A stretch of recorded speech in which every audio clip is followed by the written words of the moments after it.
intervention through a partnership with Lady Faber Foundation.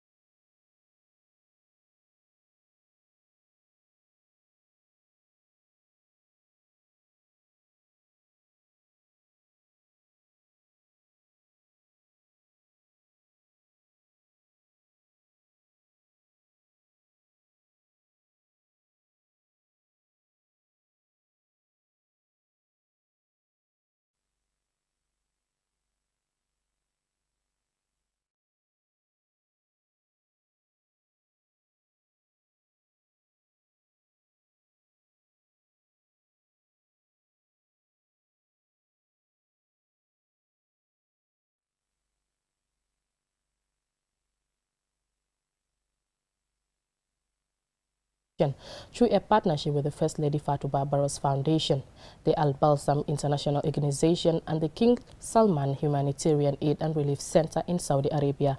Aliou Cissé reports. This team of medical experts is in the country to provide free healthcare and to share knowledge and experience with their Gambian counterparts. The team will be at the Edward Francis Sumo Teaching Hospital in Banjul, Serekunda General Hospital, and Farafenni General Hospital. Their visit is facilitated by the First Ladies Foundation through its partnership with the Al Balsam International Organization, health service provider, and the King Salman Humanitarian Aid and Relief Center in Saudi Arabia. During their visit in the Gambia, the health experts will provide free specialized services such as general pediatric surgery, pediatric neurosurgery, pediatric maxillofacial and plastic surgery, among others. On receiving the delegation at the Edward Francis Sumo Teaching Hospital in Banjul on Saturday, First Lady Fatimata Barrow expressed delight and hopes the visit will leave an everlasting impact on the country's health system. She renews her commitment through her foundation to advocate for more partnerships in the interest of the country. You're here today to support your brothers and sisters in the Gambia. We are so pleased to have you with us. This is what I call family. When you are in need, you call on people to come and assist, and if they come, that's the best thing in humanity. And may Allah continue this relationship. May it continue from strength to strength. And you're welcome. Abdul Kim Katan, the head of the medical team, is hopeful of a successful mission. We are aiming to do something distinguished and something, that will stay, inshallah, for a time with our colleague, the healthcare worker in this hospital and the other hospitals in Gambia. We are proud to be here. We are happy to, work with our colleague from Gambia, and we are looking for fruitful 7-8 days of hard work. Dr. John Jabang, head of surgical department at the Edward Francis Sumo Teaching Hospital in Banjul, described the arrival of the doctors as timely, while commending the First Ladies Foundation for prioritizing the health sector. We are a developing country, and we have challenges, and I'm sure you know some of those challenges. But regardless of that, we will work together to make sure that this mission is achieved. And to my team, I will tell you they are all very ready and prepared. We have our residents who are here. We have also other consultants that will join us. The team is ready, and we hope to give this visit a very, very, very great time. So once again, welcome. Thank you so much, and Your Excellency and your team, thank you so much. The team will be in the country until the 30th of this month. Reporting for QTV News, I am Aliou Cissé. The National Youth Council and partners are currently on a 3-day national peace campaign and dialogue on democratic reforms for young politicians from political parties. The convergence is meant to raise awareness among the youth about the ongoing democratic reforms in the Gambia leading up to the general elections. Babu Karsi reports. The event, jointly organized by the National Youth Council in partnership with ECOWAS, the African Union and the African Governance Architecture, brought together participants from political parties, CSOs and government institutions to discuss, learn and share best practice. The main objective is to build the capacity of the youth in promoting dialogue on democratic reforms ahead of the elections. At the event, the chairperson of the National Youth Council, Usman Fati, said the youth meeting on raising awareness on national peace campaign ahead of the election is timely. It has been realized that the youth lack the capacity when it comes to interfacing with the political cycle. It is based on this backdrop that the National Youth Council deemed it fitting to partner with ECOWAS Secretariat to organize a 3-day training on the theme National Peace Campaign and Dialogue on Democratic Reforms and Youth Participation in the Political Process in the Gambia. We are without the conviction that this training will arm you to confront any current realities. We are hopeful that the participants here with us will be able to serve as ambassadors of change in our society.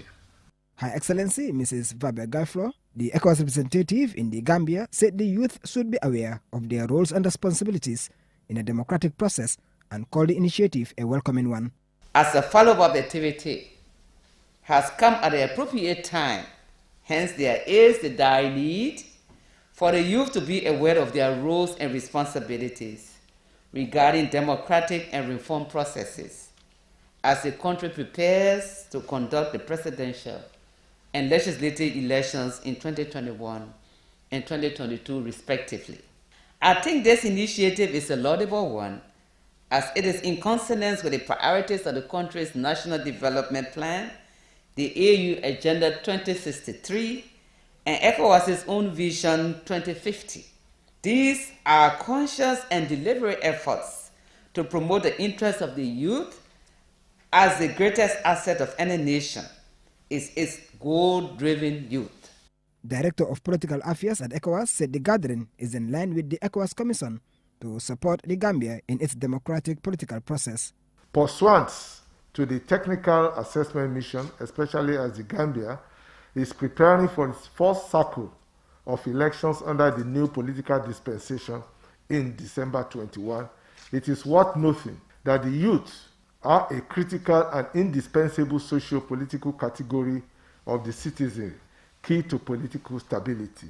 In this regard, ECOWAS aligns with the need to build regional, continental, and international partnerships to support the various innovative ideas already enshrined in the Gambia National Development Plan, in close collaboration with AGA, ACHRP, in spirit of collaboration instituted under the African Governance Architecture. The organizers are hopeful of a fruitful and engaging campaign ahead of the elections, where youth will take the lead in advocating for a peaceful process during and after the elections. Babu Karsi, QTV News. Memorialization is often neglected in the consolidation of transitional justice, which is why the African Network Against Extrajudicial Killings and Enforced Disappearance launched the Memory House in Kanifing over the weekend. Jenna Bosonko reports.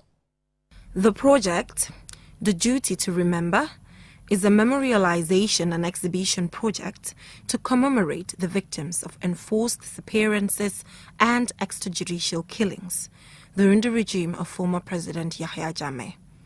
The Duty to Remember is housed at the Memory House in Kanifing, where victims' portraits and a series of small cases are called Gone But Not Forgotten boxes are on display. The boxes contain personal belongings like clothes, belts, ID cards of individuals who were victims of enforced disappearances and extrajudicial killings. At the launch of the Memory House, Sirandao of Aniket started her statement by remembering various victims of the former regime. 2000, Emil Prela, Lamin A. Bojang, Modu Lamin Chun, Omar Baro. 2005, Richmond Boade, Lamin Tunkara, Peter Mensah. 2006, Dede Haidara, Ibulo, Haruna Jammeh, Kanyiba Kanyi. 2009, Sankung Balajo. 2011, Mariama Kamara. 2012, Malang Sonko, Mustafa Koli. 2013, Alaji Mahmoud Sise, Mahawacham, Solnau.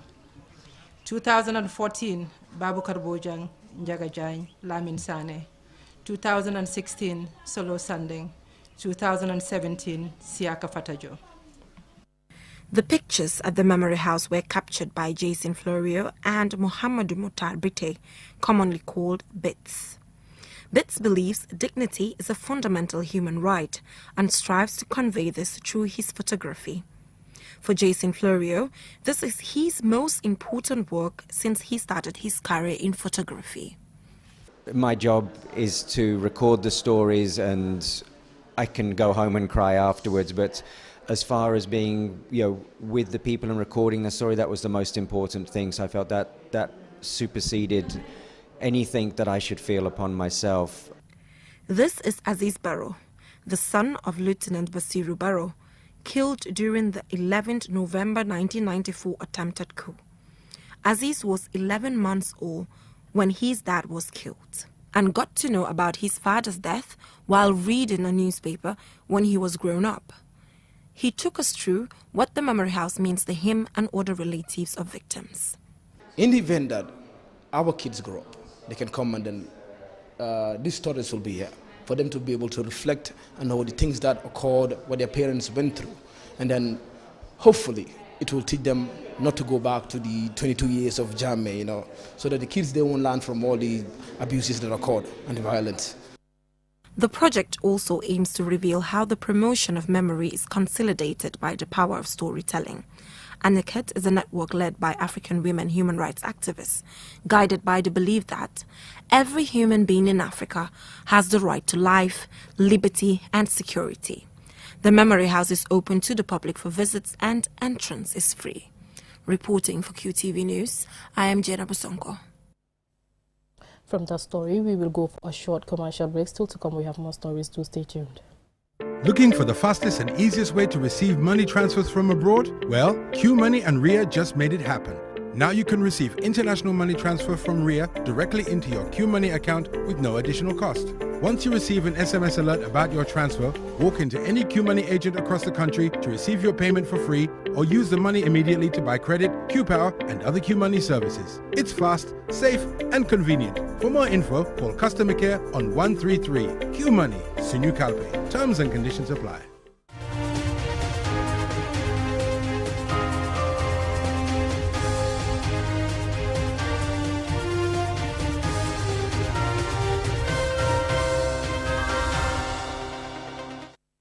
Welcome back. Now, the General Manager of Beecor's Gambia chapter, Jibe Bajob, has called on Gambian beekeepers to adopt good practices that promote environment-friendly beekeeping for sustainable livelihoods. She was speaking on Wednesday at the launch of the National Fish Water Waste Liquid Fertilizer and Beekeeping Business Enterprise Project. And Sumane Isunyasi reports. Beecors was established in 2009 to promote beekeeping as a way of improving livelihoods, particularly for the less privileged in rural communities. In its drive to enhance livelihoods and promote community resilience, Beecors, with support from GCCA+, is implementing a capacity-building program for women and youths in 3 regions, namely West Coast Region, Lower River Region and North Bank Region. Jibe Bajob, General Manager of Beecors, stressed the importance of building the capacity of beekeepers, especially on modern environmentally friendly practices aimed at integrating beekeeping in vegetable production. These youths are also trained on how to establish their own enterprise in selling the fertilizer to garden growers and bee products at an affordable price. We will help them to earn a living. Beecors is a charitable organization that promotes beekeeping practices and has great experience in building capacities of farmers for the past 12 years. Sirif Jallo, Secretary General, Beecors Board of Directors, says strengthening sustainable livelihood initiatives like the Fish Water Liquid Fertilizer Project is crucial for the protection of bees and promotion of the economic value of wildlife species. That Beecors is here to serve, and Beecors is ready for any kind of intervention in this area. Our doors are open and we are ready and willing, and like I said, and more than capable of delivering whatever project is given to us. On behalf of the GCCA+ management, Fafanding Kinte advocates for the consolidation of gains registered by the project and calls on stakeholders to support communities on building climate resilience. It builds the capacities of coastal communities to fight against climate change through sensitization and education of the most active part of our society, that is the youth, male and female.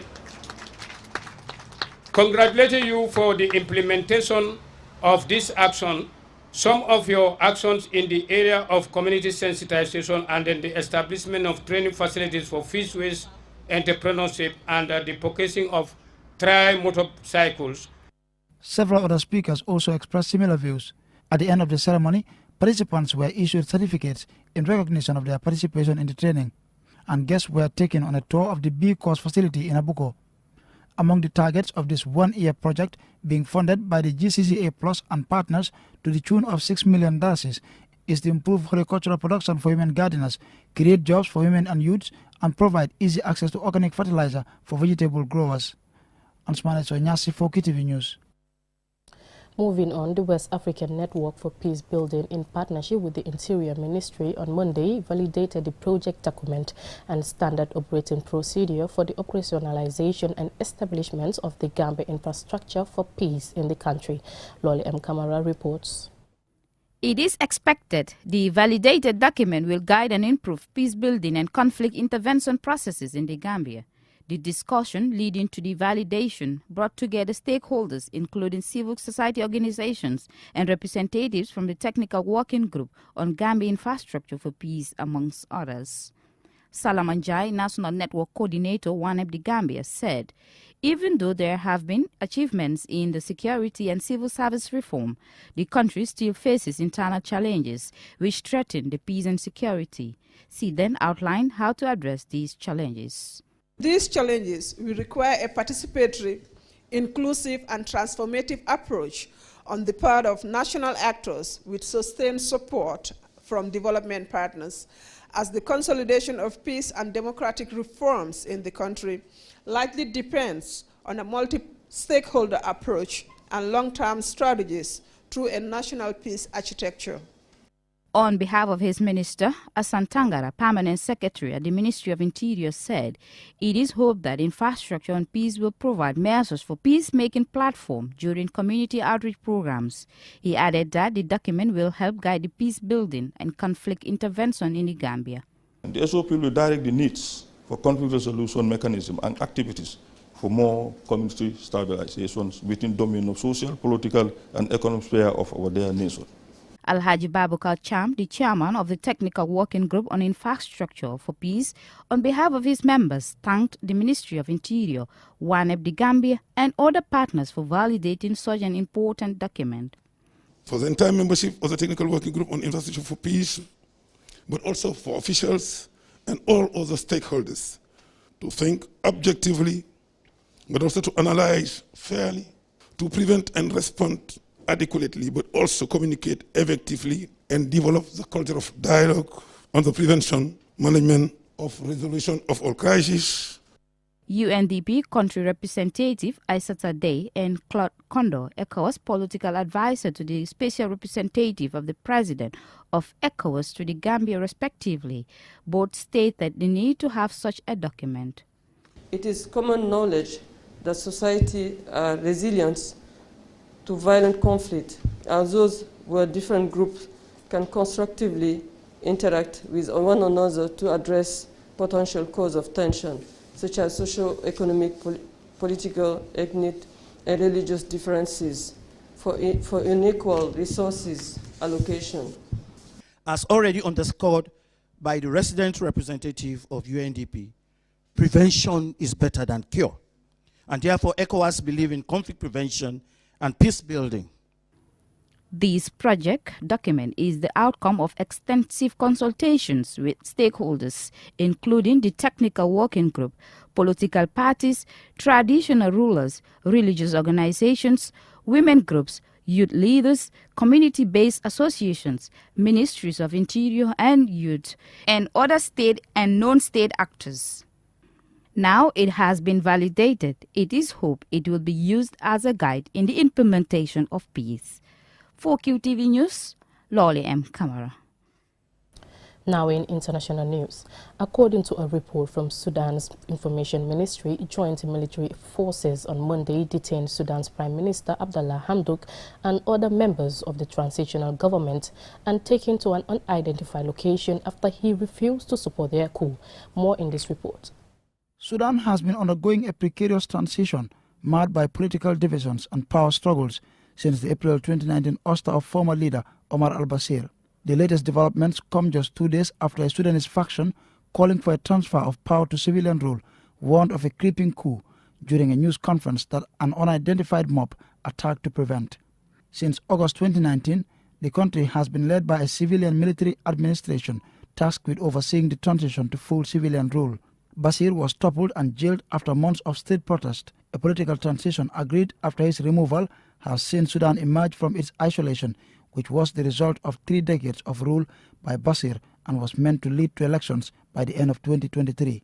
The Information Ministry said in a statement on Facebook that the military forces fired live rounds on protesters, rejecting the military coup outside the army headquarters, adding that casualties are expected. Internet services were cut across the country and the main roads and bridges connecting the capital Khartoum closed as dozens of demonstrators set car tires on fire as they gathered on the streets of the capital to protest the detentions. The Sudanese Professionals Association, a group leading demands for a transition to democracy, also said there were internet and phone signal outages across the country. A military takeover is a major setback for Sudan, which has grappled with a transition to democracy since longtime autocrat Omar al-Bashir was toppled by mass protest. Monday's arrest come after weeks of rising tensions between Sudan's civilian and military leaders. A failed coup attempt in September fractured the country along old lines. In recent days, both camps have taken to the street in demonstrations. According to France 24 and BBC correspondent in Khartoum, hundreds of pro-military demonstrators have been seen taking to the streets, armed with sticks, and the military are controlling the main bridges linking the city to neighboring cities.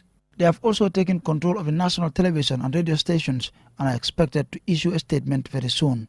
Those opposed to the coup have also taken to the streets saying their revolution will not be stolen. As we were about to broadcast this, it emerged that 2 protesters had been killed. Answane Sonyasi for Qtv News.